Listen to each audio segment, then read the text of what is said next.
Bonjour à tous et à toutes, aujourd'hui je fais une petite vidéo où je vous montre mon top des séries, de toutes les séries que j'ai vues de tous les temps. Juste parce que je me suis amusé à faire ça et parce que j'avais envie de le partager. Et je n'ai pas compté toutes les séries de ma jeunesse, donc tout ce qui est Code Lyoko, Totally Spies, des trucs que je regardais quand j'étais plus enfant, quand je regardais la télé, j'ai pas mis dedans parce que c'est pas des séries que je regardais saison par saison, c'est des séries que je regardais quand ça passait à la télé et c'est tout. Donc je les ai pas mis dedans. Les séries que j'ai mis dedans sont des séries que j'ai vraiment regardé saison par saison, épisode par épisode, que j'ai vraiment beaucoup maté. Donc dans mon top il y a 78 séries, dont 21 séries de super-héros car je suis un grand fan de super-héros. La plupart de ces séries sont dans le fond du classement. Il n'y a que 6 séries de super-héros qui sont au-dessus du top 25. Voilà, comme ça vous le savez. Et nous allons commencer par les pires séries, ceux qui sont tout en bas de mon classement, et les remonter, et ensuite on va terminer du coup avec un petit top 10 de mes séries préférées de tous les temps. Alors commençons avec les séries qui sont tout en bas de mon classement. Ce sont des séries que je trouve vraiment nulles. Alors en numéro 78 nous avons Osmosis, une série de Netflix, une série française de 8 épisodes. Je la trouvais nulle à chier, les acteurs sont mauvais, l'histoire est vraiment bof. En numéro 77, pour rester sur Netflix, nous avons Night Flyer. Même, les mêmes choses en fait. Les acteurs sont bof, l'histoire est tordue et un peu nulle. Vraiment pas une très bonne série. Je la déconseille vraiment. En numéro 76, nous avons Inhumans, une série de 2017, une série Marvel. Elle a qu'une saison et puis elle a été annulée parce que vraiment pas très bonne. Et les effets spéciaux sont nuls, vraiment pas bons. Alors celle-ci risque de choquer certains, mais en numéro 75, Peaky Blinders. C'est une série très populaire que beaucoup de gens aiment bien, mais j'ai jamais réussi à accrocher. Je la trouve vraiment bof, j'ai regardé une saison et demie. Les acteurs jouent bien et les décors sont fantastiques, mais je sais pas, l'histoire, j'ai pas réussi à accrocher. En numéro 74, nous avons Black Lightning, qui est une série du Arrowverse, hein, donc tout ce qui est Arrow de Flash, donc les héros de CW. Elle est pas bonne, elle est très cliché, les personnages sont pas intéressants non plus, ils sont très 2D, ils ont pas vraiment de profondeur, enfin c'est pas très intéressant quoi. Numéro 73, nous avons Lock and Key, une série qui est sortie cette année encore en 2020. Le concept j'ai adoré, j'ai trouvé le concept super intéressant, c'est basé d'une BD je crois ou d'un livre, mais les acteurs c'était pas terrible et ils ont pas réussi à en faire beaucoup je trouve avec les concepts des clés qui peuvent faire plein de trucs. Mais c'est une série par contre qui a du potentiel, donc peut-être qu'avec une saison 2 ils peuvent encore remonter la pente. En numéro 72, nous avons Under the Dome qui est sorti en 2013. Alors Under the Dome c'est un cas particulier, la saison 1 est phénoménale, elle est vraiment magique, super bien foutue, il y a du suspense, tu sais pas pourquoi il y a un dôme, enfin c'est vraiment bien. Et ensuite dans la saison 2 et les saisons qui suivent ça part en couille, au point où même je crois que dans la saison 4 après ça a été annulé.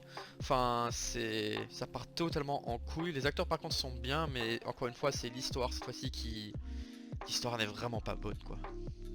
Numéro 71, nous avons The Defenders, la première série du coup de Netflix et Marvel qu'on retrouve dans le classement. Ouais, les acteurs en soi, oh, pourquoi pas, ça passe, comme des acteurs qu'on a vu qui ont déjà joué leur rôle plusieurs fois et qu'ils connaissent, mais l'histoire est bof et très classique. En 70e position, nous avons Marvel's Runaways. Ça parle de gamins qui ont chacun des pouvoirs. Les acteurs bof, l'histoire bof, les effets spéciaux bof, enfin... Dans sa globalité, cette série est très bof. Elle est pas nulle à chier non plus. Elle est juste bof. Alors maintenant, on sort des séries que je trouve nulles à chier pour arriver dans les séries que je trouve dans leur globalité ok. C'est des séries que j'ai aucun problème à regarder de temps en temps, mais qui sont assez dures quand même à binge.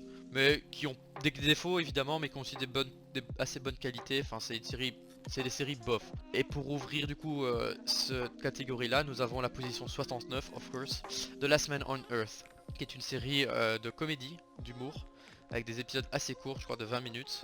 Il y a pas mal de saisons. Et le concept est rigolo, l'humour est assez drôle, mais ça devient assez vite redondant, ça devient assez vite, c'est assez tout le temps la même chose. Le personnage principal n'évolue pas tellement, l'humour est souvent le même, donc ça devient vite redondant. Donc pour ça, le regarder de temps en temps, il n'y a pas de problème, mais le binge, c'est assez dur. 68, vous aimez les vampires, vous aimez les séries d'apocalypse type zombie, pourquoi pas combiner les deux. Van Helsing est une série du coup de sci-fi de 4 saisons où c'est une série apocalypse, à la place des zombies c'est des vampires. Super créatif, même chose, la saison 1 était vraiment bien. Après ça part tout doucement en couille et c'est assez bizarre comme série n'empêche. Mais j'aime quand même beaucoup, c'est très créatif et très intéressant. Numéro 67, Lost in Space. C'est une série que j'aurais mis beaucoup plus bas s'il n'y avait pas eu de saison 2. La saison 1 m'avait vraiment déplu. Mais avec la saison 2 ils ont réussi à quand même remonter un peu la pente et à me donner un peu d'espoir. Donc qui sait, peut-être qu'avec une saison 3 cette série sera encore plus haut dans mon classement. Mais avec ce qu'on a pour l'instant, elle se trouve là à la 67e position. 66, Super High, une série américaine de super-héros avec Kev Adams dans le rôle principal. Je sais, c'est assez bizarre. Mais c'est une série assez créative, c'est un mec qui fume des joints et ça le donne des pouvoirs. C'est une petite série, une mini-série. Je crois 8 épisodes de dizaines de minutes à chaque fois. Mais c'est une série rigolote évidemment. Mais ouais, j'ai beaucoup aimé, l'humour est rigolo, c'est drôle de voir Kev Adams dans une série américaine. C'est une série où il faut pas se prendre la tête, faut pas prendre ça au sérieux, c'est juste drôle, et puis c'est tout quoi. Mais une bonne série à regarder quand t'as rien à faire, une petite journée ou quoi. Ensuite, en numéro 65, on va rester dans les séries qui s'appelaient Super avec Supergirl, la deuxième série du coup du Arrowverse dans ce classement. Et elle est assez basse pour exactement les mêmes raisons que Black Lightning. Supergirl pousse beaucoup le féminisme et tout sur ton visage au point un peu en délaisser l'histoire. Et moi personnellement ça me fait un peu chier. Surtout que le personnage Supergirl a beaucoup de potentiel, donc je trouve ça un peu dommage qu'ils poussent leur agenda tellement sur nous. En 64e position nous avons The Rain, une série danoise sur Netflix. Et la saison 1 est très forte. La saison 1 est vraiment très forte, j'ai beaucoup aimé.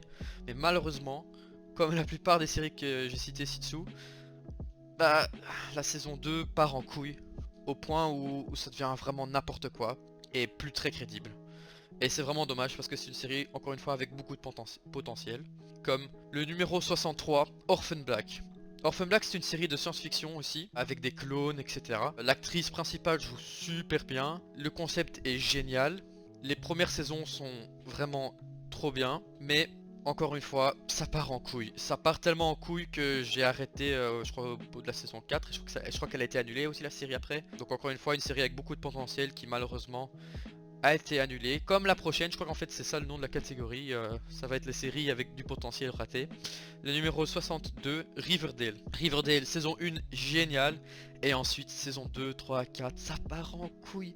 Ça devient n'importe quoi. J'ai arrêté au bout de la saison 3 parce que j'en pouvais juste plus. Ça part trop en couille, ce qui est dommage parce que la saison 1 est vraiment super bonne quoi. Ensuite, en 61e position, nous avons Fear the Walking Dead, la série dérivée du coup de The Walking Dead. Les saisons 1, 2 et 3, c'est des super bonnes saisons qui racontent le début en fait de l'apocalypse qu'on n'a pas vu dans The Walking Dead. Et avec des nouveaux personnages et aussi à Los Angeles, donc dans un nouvel endroit. Mais malheureusement dans les dernières saisons ils partent un peu, ça devient un peu lent. Ça manque un peu d'action, enfin c'est très lent et j'ai arrêté pour ces raisons là. Donc là on va rentrer dans les séries que je trouve bien, que je trouve des bonnes séries, avec beaucoup de défauts mais des séries que j'ai vraiment beaucoup aimé regarder. Et il y en a beaucoup, c'était assez dur de les mettre dans l'ordre, j'y ai quand même réussi. Ce serait peut-être pas forcément des séries que je conseille à tout le monde, parce qu'elles sont très diverses ou elles sont pas super bonnes non plus. Et enfin voilà quoi, c'est des assez bonnes séries en général. Et en 60e position nous avons The Gifted, une série qui parle des X-Men, des mutants, etc. Moi c'est une histoire que j'ai toujours aimée. En 59e position nous avons Heroes Reborn, la série dérivée du coup de Heroes. C'est une assez bonne suite, malheureusement elle a eu qu'une seule saison. Je peux comprendre pourquoi, c'est une série dérivée. C'est quand même assez différent, il y a beaucoup de nouveaux acteurs. C'est pas aussi bien que Heroes, mais c'était sympathique et c'était chouette d'avoir quand même une suite à cette série que j'aime tant. En 58e position, Iron Fist. Alors Iron Fist, c'est une série qui n'est pas très populaire, je le sais, que beaucoup de gens n'aiment pas. Et je peux comprendre, mais je sais pas pourquoi, j'ai beaucoup aimé la saison 1, du coup que tout le monde critiquait, et j'ai vu la saison 2, je l'ai beaucoup aimé aussi. Moi je trouve ça une très chouette série, sans plus. En 57e position, nous avons Titans. Alors c'est une série avec beaucoup de potentiel un peu raté, les personnages sont pas aussi intéressants que je l'aurais espéré. Moi j'étais un grand fan du dessin animé qui était sur Cartoon Network quand j'étais enfant. Donc j'étais vraiment content quand j'ai entendu qu'ils allaient faire une série Titans. J'étais un petit peu déçu du coup de cette série. Pour ça qu'elle se trouve si bas en soi dans le classement. En 56e position, Smallville. Alors Smallville, c'est une grosse série, il y a quand même 10 saisons, ça a duré longtemps, chacune a genre 20 épisodes. Mais j'aime beaucoup parce que c'est un peu les débuts de la télévision de super-héros, c'est un peu une des premières séries. Ça se voit dans les effets spéciaux qui sont pas terribles, mais les acteurs font ça bien, les histoires sont toujours assez rigolotes. Mais voilà, il faut regarder par contre Smallville avec des pincettes, faut pas tout regarder en un coup parce que j'ai essayé de taper les 10 saisons en un coup et j'ai arrêté au bout de la saison 8 parce que je ne pouvais plus. Donc regardez ça par petite dose. En 55e position, nous avons Turn Up Charlie, qui est une série Netflix de une saison qui parle d'un DJ qui veut être populaire à Ibiza. C'est assez court, c'est sympa à regarder, les acteurs jouent bien. J'aime beaucoup Idris Elba et il joue bien, il joue un rôle assez différent de ce qu'on voit d'habitude faire à la télévision et au cinéma. Donc c'est une série sympathique. En 54e position, nous avons Black Summer, une série d'apocalypse encore une fois, de zombies, mais assez intéressante. Elle part plus dans le côté gore et horreur de l'apocalypse zombie et moins dans le côté humour ou drame qu'on pourrait voir dans par exemple The Walking Dead. Elle est intéressante, elle a du potentiel, à voir peut-être avec une saison 2 si elle monte dans mon classement ou pas, mais pour l'instant elle a une belle place à la 54e position. Numéro 53, The Flash. The Flash, j'aimais beaucoup. J'aimais vraiment beaucoup The Flash dans ses premières saisons. Je crois dans les premières peut-être 3-4 saisons, j'ai beaucoup aimé. Et ensuite, je sais pas, j'ai décroché. Ça a perdu un peu de son charme, c'est parti trop dans le côté mélodramatique. C'était toujours un peu la même chose et j'ai décroché de Flash. Mais les premières saisons sont vraiment vraiment bonnes. Numéro 52, Disenchantment. Une série faite par les créateurs de Futurama, il me semble. Et donc évidemment, c'est une série qui clash, une série qui rigole avec de l'humour un peu raciste, un peu noir. C'est un satire quoi de la société, mais dans un monde fantasy, c'est assez sympa. Je le conseille pour passer un bon petit moment.